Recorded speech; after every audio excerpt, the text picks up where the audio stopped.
All right, today I am sharing one of my current musical obsessions with my mum for the very first time.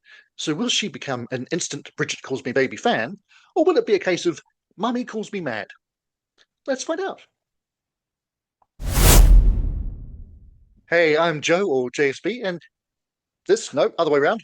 This is me mum. Yay. Hey, Ma, welcome back. Nice to have you with me, as ever. Really great to be here, Joseph. I'm very excited to hear what you're going to throw at me tonight that I've never heard before. I'm going to be playing Ma four songs from Chicago based alt rockers Brigitte Calls Me Baby, who have two albums out. The Future is Our Way Out from 2024, and Irreversible from just a couple of months ago, which is, by the way, album of the year. Just saying. No pressure on anyone else liking it, but there we are. So, you've heard me bang on about these guys a bit in recent months. You can't get the sound from a story in a magazine aimed at your average teen, as somebody once said. So, the best thing to do is actually play them the music.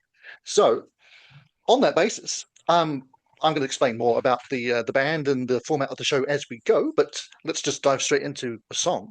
And I've got the playlist set to random, and whichever song comes up first is going to be your first ever BCMB track. So, are you ready? I'm ready.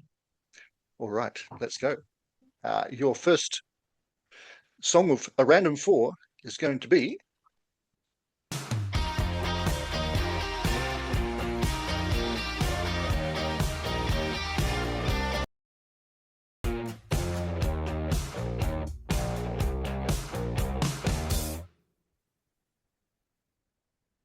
All right.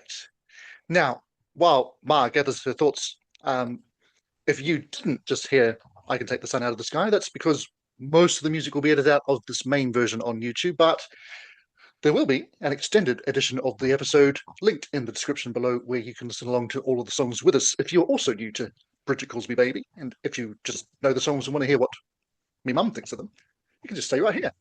Ma, what did you make of that? Well, that was very exciting. You told me they were quite young, so I was taken aback by the maturity of the voice.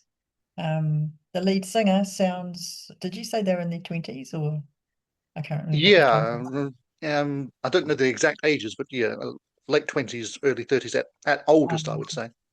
okay, so yeah, really strong, rich lead singer. A surprising ending, but no fade out, which you'll be delighted about. And Yeah. I'm always a sucker for a drummer. You showed me a picture right at the beginning of this of a record cover, a sleeve. And was it only four people? Because four or five? It's five. I'll get into the personnel in a little while, but Well, I yeah. just thought it was a very, very big sound because I thought it was four. And I just wanted to see them live on stage, having you talked about the performance on stage from listening to that one time, first time Yeah. only ever. Very, very pleasant. Also,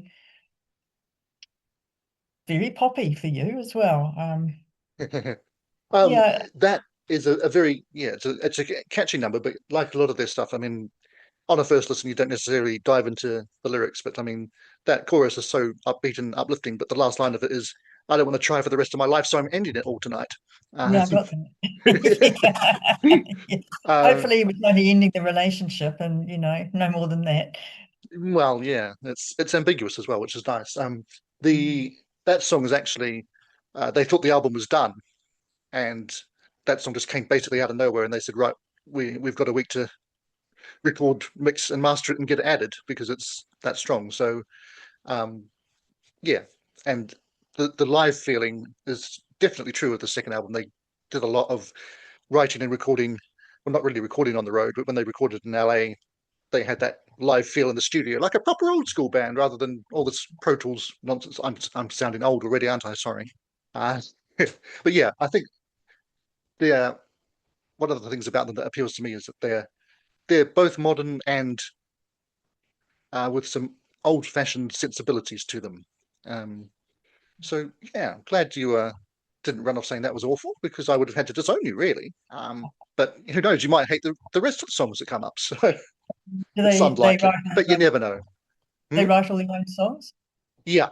Um, and again, the second album was quite a bit more collaborative between the band members. But yeah, I'll fill you in as we go a bit more about some of the background on them. But it's always good to consolidate a first song with a second song. So from this point on, I'll be picking a song out of three options. I might give you a choice, just you have nothing to go by but the titles. But so mostly I'll do the selecting myself. But for anyone new to the channel, what I do here is basically use random chaos to create these samplers. And in this case, as you can see behind me, I am using the band's current top 10 tracks on Spotify as the basis for this list. So yeah, we've already heard one from the new album Irreversible, which dominates that list because it's a new album and that's what happens. So there's 7 tracks from that and the 10, and then 3 from the debut are in there as well. So ideally, I'll try and get you a song from the debut to give you a bit of a uh, impression of that, but we'll see what comes up and what choices can be made. So Okay. yeah, on that note, my selection is going to be from these 3 songs right here. Slumber Party, The Pit, and They're Always. So all 3 of these are from Irreversible as well. So we'll stick with this album for now. And they're all great. Pit is the lead singer's, well, one of his favorites. And it's one of mine as well. They're all one of my favorites, which is what makes this tricky. I think though we're going to have to go for the number 1 song on Spotify for these guys at the minute, which is the first single from this album, and that is Slumber Party. So yeah, I'll be interested to see what you make of this one, which sounds a lot like this.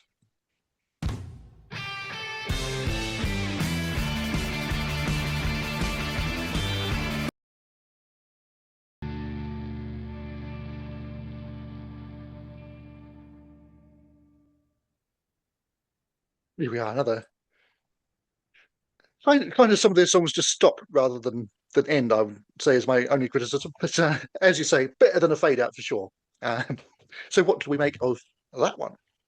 Well, we're talking about Slumber Party here and him knocking on her door with a DVD. And is it a little bit sinister and creepy or not? How old is the person having the slumber party? Well, yes, I'm not entirely sure about the backstory of this one because it's I believe he did take Blue Velvet on a DVD to a party at some point in his life. Um, but he said that he wrote this song, and see if you can relate this to anybody that we both know. He wrote the song thinking about the type of people who isolate and ruminate to the point where it becomes a chore to leave the home. Uh, Oh, those poor people that are rather agoraphobic. Yeah, I do know hmm. somebody like that. By Yeah. choice. Well, is it though? But are you familiar with Blue Velvet, the film? I'm going to guess not. No. Well, No. tell me more about it. Well, it's 1986 David Lynch film, so really weird. Oh, I've not seen it, but one of the things that it did was reintroduce Roy Orbison to uh, oh, a new generation because it used in dreams quite frequently and in some quite key scenes. And our lead singer here is often compared to a lot of people, and Roy is one of those who gets put in the mix alongside Morrissey of the Smiths and Elvis. And the Elvis thing um, is very apt because he actually left high school to uh, from a small town in Texas to move to Broadway to play Elvis in a musical, and then they were considering using him to do the vocals for the Elvis film before they worked out that Austin Butler could do it himself. Uh, so, but that then led to a connection that led to recording, and that led to the band, and it all sort of fell into place. So, on that note, I will introduce you properly to the band members. There's a better pick of most of them in the first album there, so you could probably guess which one is the lead singer. So that's Wes. Now we've got Jeremy Benchish on drums and Devon Wessels on bass, and those two have been playing together for ages. They met in 2016 at jazz school. Um, and then your other key member is Jack Flugel on lead guitar, who is a left-handed fellow like someone else, you know. Um, but he plays right-handed, and the reason for that is his first guitar belonged to his sister, and he basically just stole it and said, "That's mine now," and he's just kept playing that way ever since. So um, now, as you did note before, there are five members, and you can spot the difference between that pick and that one because every band has a member. I don't know what it is. Like Marillion with drummers for their first couple of years, they just go through a whole load of them. So for these guys, it's rhythm guitarists. So there was Trevor Lynch on the first album, who was replaced by David Rosendahl on the second album. And by the time the album was released, he had already gone because he wanted to spend more time with his family. Daves don't like touring, do they? Um, so I'm not sure who they do have another rhythm player playing live with them. I don't know if they're officially a member of the band now, or if they're just going to give up on that. Have a new one every 6 months or so. But yeah, they really play. I mean, I think Wes is the first thing that you notice about this band. I mean, he's got a huge presence vocally and in terms of charisma on stage, but everybody is. It's a full proper band, I would say. Sorry, I'm spewing out all this information as I always do because I get excited. It's terrible, I know. Uh, And you've recently seen them 5 times, I think, or at least two anyway. yes, only the twice. So um, the first time, and this was both recently, was opening for the Vaccines, and I'm always wary of seeing a band I like as a support act because you don't know if people are really going to pay much attention to them because they're there for the main band, etc. But they, from the first note, had everybody in the palm of their hand. They just lapped them up, and then to see them headline to a crowd of complete devotees was pretty splendid as well. Yeah. So I'll be seeing them again anytime they happen to pop by this neck of the woods. But they are, as I say, Chicago based. And yeah, I mentioned Wes moved from Texas. He's from a little town called Port Arthur, and that was also home to uh, Johnny Preston, um, the Big Bopper, and Janis Joplin. Wow. And his grandmother graduated with Janis Joplin at high school. Uh, yeah, I know. That's why I think there's this really neat mix of old and new in this band, and I think that stems a lot from him. But then the other band members obviously have a lot of different influences as well, which all comes together on this. But yeah, let's head to a third song, and yeah, if you're game, I'll give you three titles, and you can see which one you fancy the sound of. So Like picking a we race have list for me. We're just going to go by a name or a color or something. well, Go. I'll try not to influence you by how I say the titles, Yeah. but we've got Okay. Truth is Stranger Than Fiction, These Acts of Which We're Designed, or I Danced with Another Love in My Dream. Oh, does he indeed? Naughty man. The middle one. Little one, all right.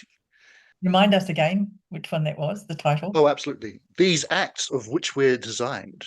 Yes. Let's go with that And one. oh, um, that wouldn't have been the one I would have chosen, but that's allowed. And it does give us variety because this is kind of a slower number after the other couple that we've heard. And like I say, they're all great. But yeah, this is Mummy's choice. These acts of which we're designed. Here we go.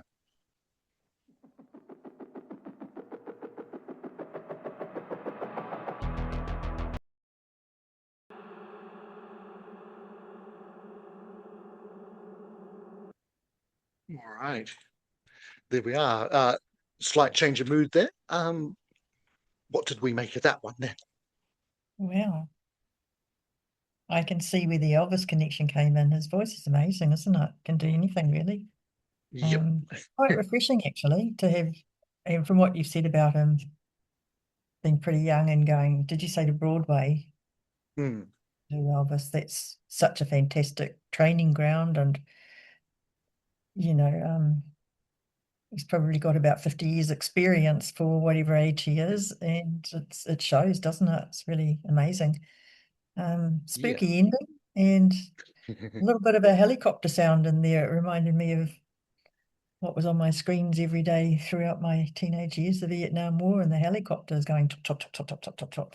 So it sounded like that to me. I was waiting for No, something to yeah. about that. Yeah. No, I know what you're talking about there, but yeah, it's quite an ominous Yes.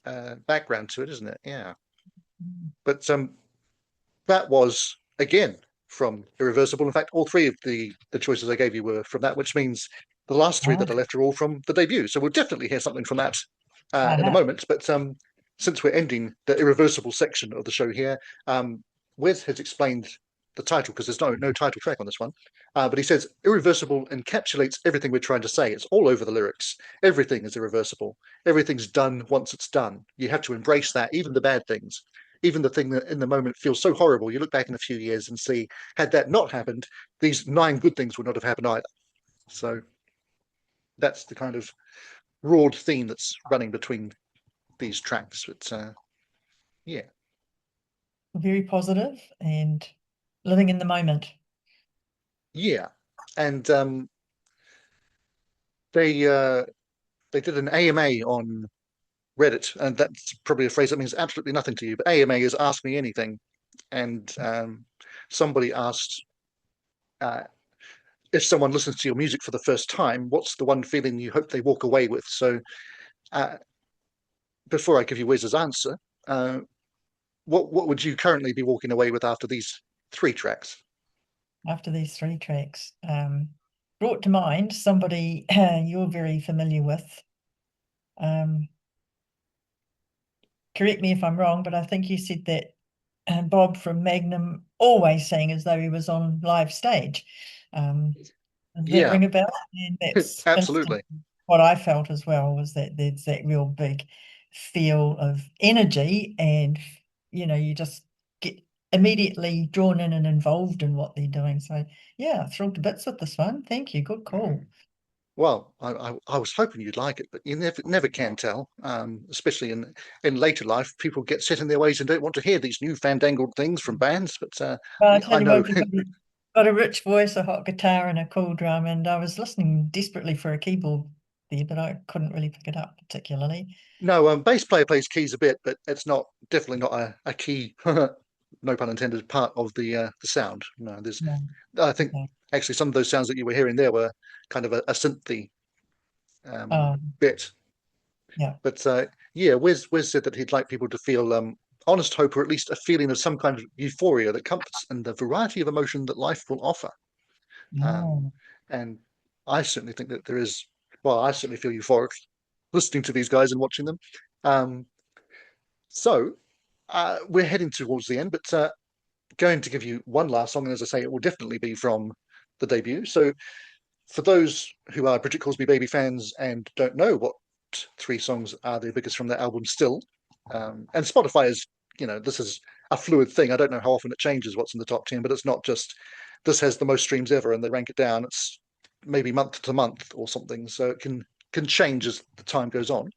But the ones that we have right now are Impressively Average, We Were Never Alive, and Too Easy.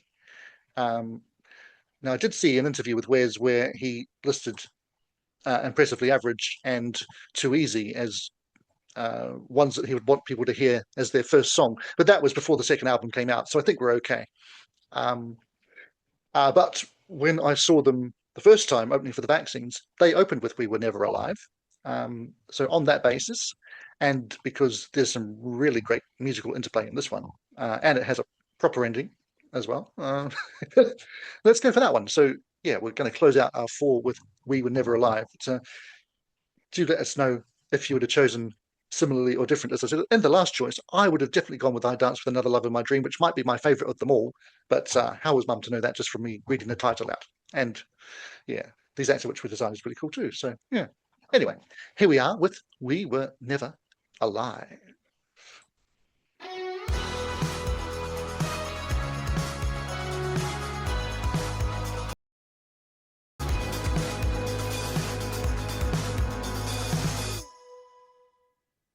All right, there we are. That's all I can offer you today.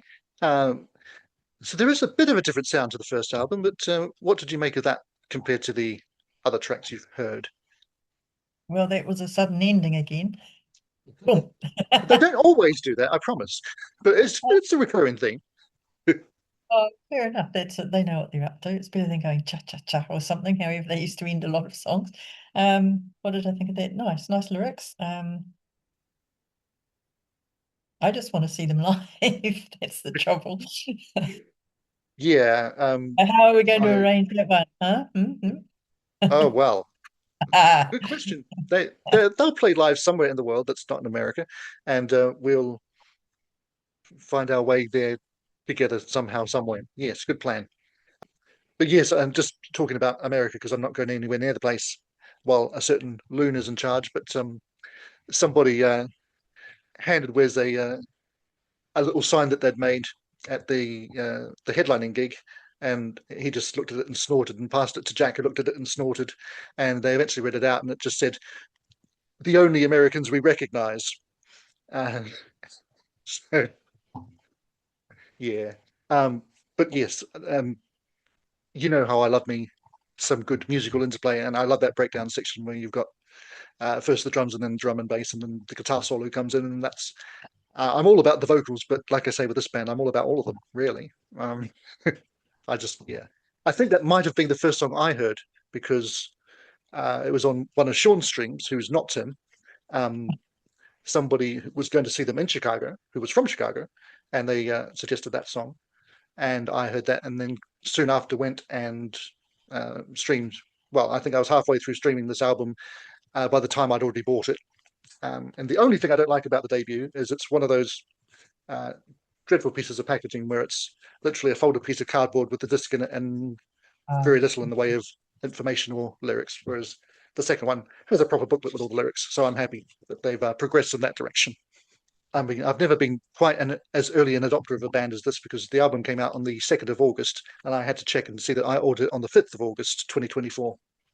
Um, they did have an EP out the year before, so I'm not quite as fresh as I've been on some of the local bands, but as good as I can get for a US band. And given that I usually get into bands 30 years after they split up, it's pretty good going. Uh, but yeah, I mean, I was 99.8% sure that you would get something out of them, and you didn't disappoint. So, you didn't find them impressively average, and maybe you are in the early days of love. Yes, these are song titles, one of which wasn't on the list. Uh, thank you very much for opening me up to new bands. As you know, I have a house full of your CDs, which I'm yeah, not really which are not making my new way through because you've had them because for a long time. I kind of get stuck on them for one person for a while, and so it was very nice to hear some different sound, but it felt familiar because it was so more more from what you normally used to listen to. Um, More sing along, more pop, but a lot of fun, but with a nice underlying deeper meaning to some of them too, which gives you a broader genre that you're going to appeal to, I suppose, if you don't just take the superficial level. Sounds like good dancing music though. Did you have a standing room only dance or did you have to sit down? Oh, standing, yeah, absolutely. Um, like all good music is made to be stood Yeah. to, not like we're doing today, but yeah, and a bit too packed to actually dance though. Um, but speaking of appeal, they played Scala, which isn't a huge venue, but it was packed with probably 800, I think, is capacity, and it was all ages. So yeah, they haven't broken through on a mass level yet, but I feel like it could happen any minute. But it might not because not every great band does. But they're working really hard, and they're still doing their own driving from gig to gig and staying in $50 a night hotels just to get out and play as much as they can. So paying their dues certainly, and I hope it all comes together into mass success. And I have to go to a stupid arena and see them at some point and sit down. Yuck. Oh, that would be the pits, wouldn't it, to go to a massive arena and have to sit down to see your favorite band? It's Well, it's fantastic that you've seen them play the the much smaller venue that you first saw and then the bigger one. Like them doing both. Nice that you had someone to go with as well, which is and you both felt the same way. When I saw them with the vaccines, it was quite a last minute thing, and I didn't know. I wasn't following them on social media or anything at that point. So I was like, oh, the vaccines. I'd like to see them, but oh, it's a bit, I haven't really got much money at the moment. Oh, Brigitte Calls Me Baby are opening for them. I'm going. Um, and I was, I loved them already, but I was absolutely blown away by them live. And messaged the other half to say they're playing a headline gig in a month's time. And by the time I got home, he'd listened to them all and said, yes, we're going. So. Oh, that's Yeah, brilliant. if I can just keep spreading the joy one person at a time, then I will do that. And hopefully, I mean, you never know. People on YouTube tend to only watch stuff that they already know, but you can always hope that you'll catch somebody's attention and point them in the direction of something new and exciting. So that's always my hope. But People talk. anyway, I've given it to you. So thank you very much for joining me and listening to some new stuff. And thanks to everyone who has been watching. And as I say, do let us know your thoughts on Brigitte Calls Me Baby, whether you've heard them for the first time today or you've been following them from even before I was. Yeah. Also, don't forget to subscribe to the channel because there's plenty more curated chaos of music, old and new, from across, well, the last 60 plus years, really. So until then, I'll simply say bye for now, but I really do hope not for long. It's the end, but the moment has been prepared for.